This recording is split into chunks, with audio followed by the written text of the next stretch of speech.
Hello दोस्तों, कैसे हो आप। आशा करता हूँ आप ठीक होंगे।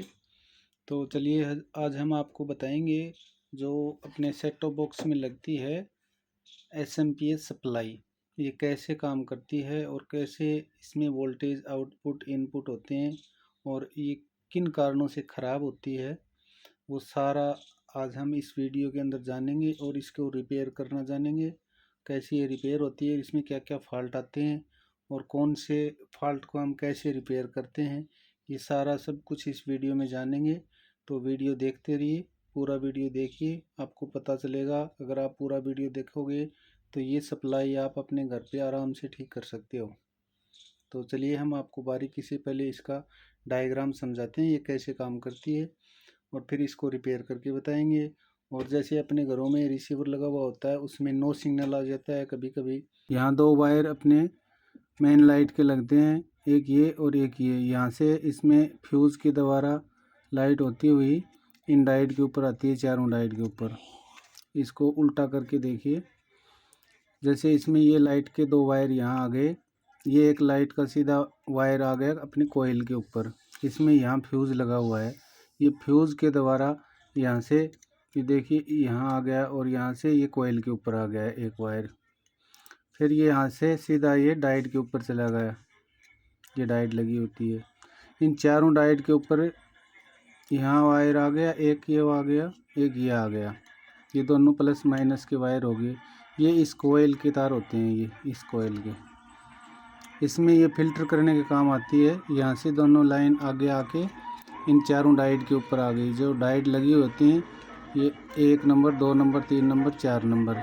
ये डायोड कैसे काम करती हैं, इनमें एक सिल्वर पट्टी लगी हुई होती है, 4008 नंबर की आती हैं। ये सिल्वर पट्टी इस साइड है, इसकी इस साइड है, इसकी इस साइड है, इसकी इस साइड है।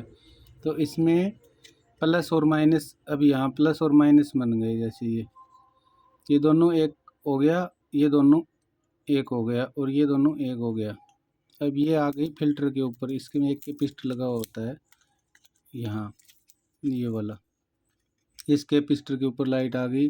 इसमें अब ये प्लस माइनस अलग अलग हो गई लाइन। ये प्लस दिख रहा है आपको, ये माइनस हो गया और ये बार वाला प्लस हो गया। तो इस साइड में ये प्लस है और ये माइनस है। अब यहाँ से लाइट जाएगी आईसी के ऊपर, यहाँ से ये गई, ये इसका ग्राउंड हो गया, ये इसमें ग्राउंड में आ गई। अब दूसरा इसका प्लस था ये वाला, ये प्लस यहाँ से होके इसके आईसी के इस चारों टांग में आ गया। ये इसकी चारों लेग हैं, इसके ऊपर प्लस का आ गया। अब यहाँ से ये आईसी ड्राइव करेगी इस रजिस्टर से, और एक ये पीएफ लगी हुई होती है छोटी सी, जो कैपेसिटर बोलते हैं इसको, और एक ये रेजिस्टेंस लगी होती है जो कि 100 किलोवाट की होती है, ये वाली।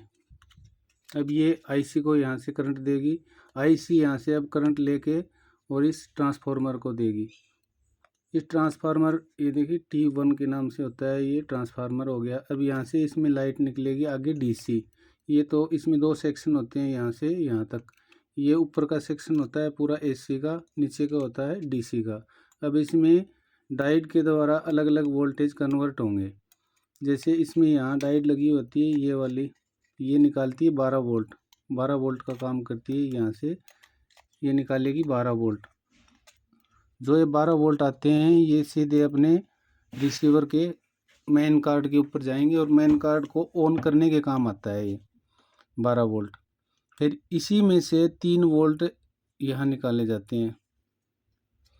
ये इस कैपेसिटर के ऊपर आ गए, यहाँ से इसके 3 वोल्ट निकलेंगे। ये इसको कार्ड को ऑडियो सिस्टम को चालू करेगी। और यहाँ इसी से 24 वोल्ट की एक डायोड लगी होती है, ये 24 वोल्ट की डायोड है। ये डायोड उठ के यहाँ से करंट देगी और इसी से 5 वोल्टेज बनेंगे जो अपने कार्ड को स्टार्ट करते हैं। और ये जो डायोड लगी होती है, ये एलएनबी को करंट देती है, ऊपर एलएनबी को, ये वाली। और कभी कभार ये देखिए वोल्टेज कम क्यों हो जाते हैं, नो सिग्नल क्यों आता है, कि ये कैपेसिटर फूल जाते हैं। यहाँ से आप देखोगे कोई कैपेसिटर फूला मिलेगा। अब अगर आपके रिसीवर में कोई भी नो सिग्नल आ रहा है, सप्लाई सही है, ऑन हो रहा है, तो उसमें ये देखना कि आपकी ये कैपेसिटर फूले हुए मिलेंगे कोई ना कोई एक। ये अलग अलग वोल्टेज के होते हैं। जैसे ये कैपेसिटर लगा हुआ होता है, ये 5 वोल्टेज का होता है, तो इसमें 25 वोल्ट का एक कैपेसिटर लगा हुआ होता है जो कि 22 UF का होता है, और ये कैपेसिटर लगा हुआ होता है, ये है 10 वोल्टेज का 1000 UF का। तो ये यहाँ से इसको अलग अलग वोल्टेज देंगे, फिर ये चालू होता है। अगर कोई भी एक इसमें से फूल गया या फट गया या फॉल्ट हो गया तो उससे पूरे वोल्टेज आगे यहाँ आउटपुट नहीं होंगे, और उससे अपना एक कार्ड होता है वो DTH वाला, वो काम सही से नहीं करेगा।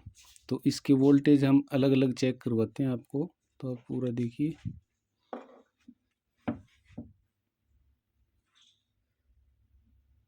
तो देखिए हमने इसको मेन लाइट से कनेक्ट करते हैं और फिर आपको वोल्टेज चेक करवाते हैं इसके। ये मेन लाइट के तार हैं इसमें। आप वीडियो पूरा देखते रहिए ताकि आपको पूरा समझ में आ सके कि इसमें दिक्कत कहाँ होती है और किन कारणों से होती है।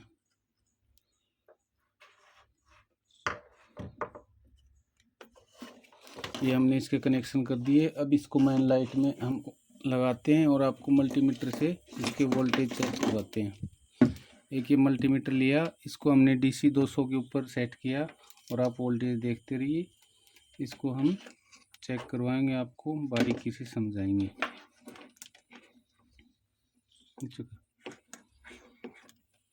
अब देखिए इसमें ये सिस्टम ऊपर का हो गया, ये होता है AC का। इसमें आप ज़्यादा छेड़खानी नहीं करें क्योंकि इसमें करंट लग सकता है। इसमें 220 वोल्टेज हैं और 220 वोल्टेज से भी ज़्यादा बनाता है। एक कैपेसिटर लगने के बाद 220 से भी ज़्यादा आपको मैं दिखाऊं। ये देखिए, इसको AC रेंज पे सेट करके हम देखेंगे तो इसमें कितने वोल्टेज दिखा रहा है। ये देखिए 700 वोल्टेज के करीब दिखा रहा है। तो अगर यहाँ हम छेड़खानी करेंगे तो आपको बहुत ज़्यादा करंट लग सकता है। तो इस ऊपर वाले भाग से बचें, नीचे आप देख सकते हैं वोल्टेज। अब इसको हम DC रेंज पे सेट करके दिखाते हैं। तो ये देखिए इसमें ये होता है ग्राउंड। ग्राउंड का वायर आप अगर ऐसे नहीं जानते तो आप ये समझ लेना कि जिसमें ज़्यादा चौड़ी पट्टियाँ लगी हुई होती हैं, जो जितनी चौड़ी पट्टी लगी होती है वो ग्राउंड की होती है ज़्यादातर। तो इसमें जैसे ये चौड़ी पट्टी है, ये वाली, ये ग्राउंड की है कैपेसिटर के ऊपर। तो ये हमने लिया इसका ग्राउंड, ये ग्राउंड के ऊपर लगा लिया। आप मल्टीमीटर देखते रहिए। अब यहाँ से हम शुरू करते हैं। तो देखिए यहाँ इसमें 3 वोल्टेज होते हैं, 3 वोल्टेज बराबर दिखा रहा है।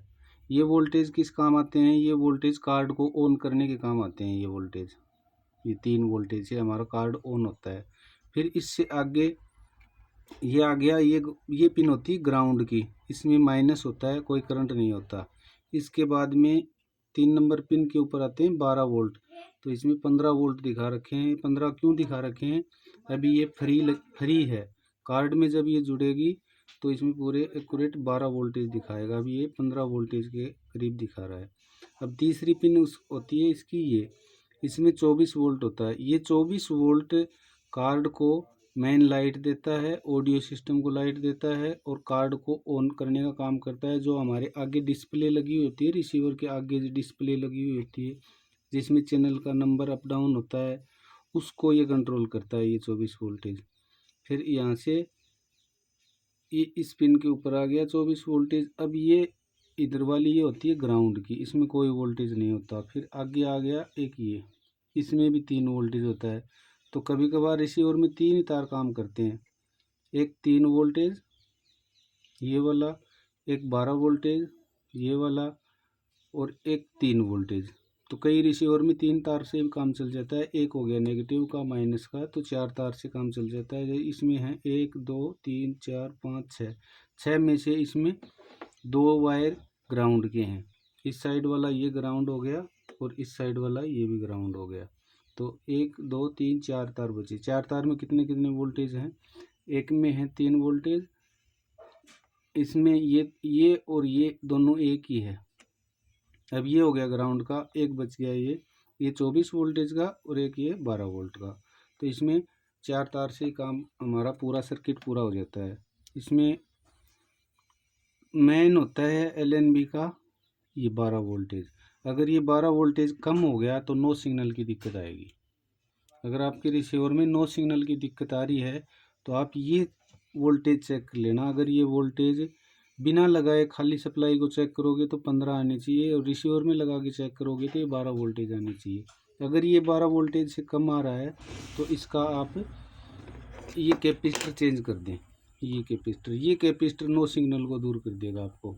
ये एलएनबी को सप्लाई देता है 12 वोल्टेज। अगर 12 वोल्टेज एलएनबी को 12 वोल्टेज पूरे नहीं मिले तो नो सिग्नल आएगा कन्फर्म। और ऑन नहीं हो रहा, सप्लाई सही है, ऑन नहीं हो रहा, तो आप इसके 5 वोल्टेज या इसके 3 वोल्टेज है ग्राउंड पे लगा के, जो 3 वोल्टेज या 5 वोल्टेज होते हैं वो चेक कर लेना। अगर ये 5 वोल्टेज नहीं आ रहे हैं तो कार्ड ऑन नहीं होगा, आगे ऑन लिखा नहीं आएगा। तो ये वीडियो था आपको समझाने के लिए। और अगर इसमें कोई दिक्कत हो गई हो, फॉल्ट हो गई हो, तो सबसे पहले तो आप इस फ्यूज़ को चेक कर ले। उसके बाद इन चारों डायोड को चेक कर लें। चारों डायोड ऐसी चेक होती हैं जैसे यहाँ इस मल्टीमीटर को हम करेंगे बजर रेंज पे। बजर रेंज पे करने के बाद में इसमें बीप आनी चाहिए। बीप आके अब इसको डायोड को हम चेक करेंगे। एक साइड इसमें रीडिंग शो होंगी और एक साइड इसमें रीडिंग शो नहीं होंगी। ये देखिए, ये सही है।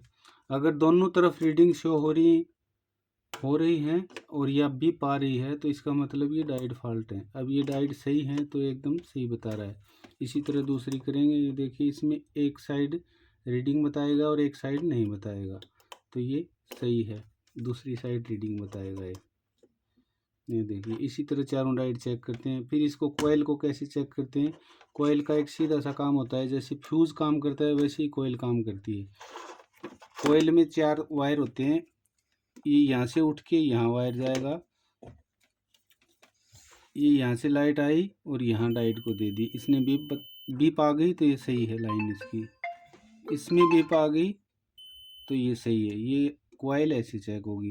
अगर इसको चेक करना हो, फिल्टर को कैपेसिटर बोलते हैं या फिल्टर बोलते हैं, तो इसको चेक करना आप बीप के ऊपर भी कर सकते हो और कैपेसिटर रेंज पे भी कर सकते हो। तो सबसे पहले तो आप बीप पे चेक कर लो। तो बीप पे चेक करोगे तो इसमें रीडिंग आएगी, बीप नहीं आएगी। अगर बीप आ रही है तो ये कैपेसिटर फॉल्ट है। तो ये इस तरह से हम इसको चेक कर सकते हैं। फिर इसके आगे अगर लाइट नहीं आ रही, पीछे का सेक्शन सही है और आगे लाइट नहीं आ रही, तो इसमें मेन एक डायोड लगी होती है जो 12 वोल्ट की, सबसे ज़्यादा काम यही डायोड करती है। तो इसको आप चेक कर लो, ये वाली। तो इसमें एक बार बीप आने के बाद ये अगर बीप बंद हो रही है तो ये सही है। अगर ये बंद नहीं हो रही और लगातार बीप आ रही है तो ये डायोड ख़राब है। अब इस साइड इसमें रीडिंग आ रही है, बीप नहीं आ रही। दूसरी साइड इसमें कुछ नहीं आना चाहिए, ये देखिए 0 दिखा रहा है, तो ये डायोड सही है।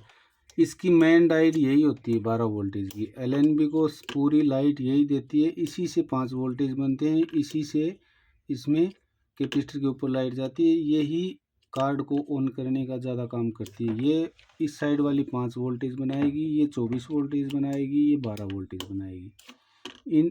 ये 3 डायोड लगी होती हैं। इनको आप मीटर से बारीकी से चेक कर लेना। इसमें दोनों तरफ बीप नहीं आनी चाहिए।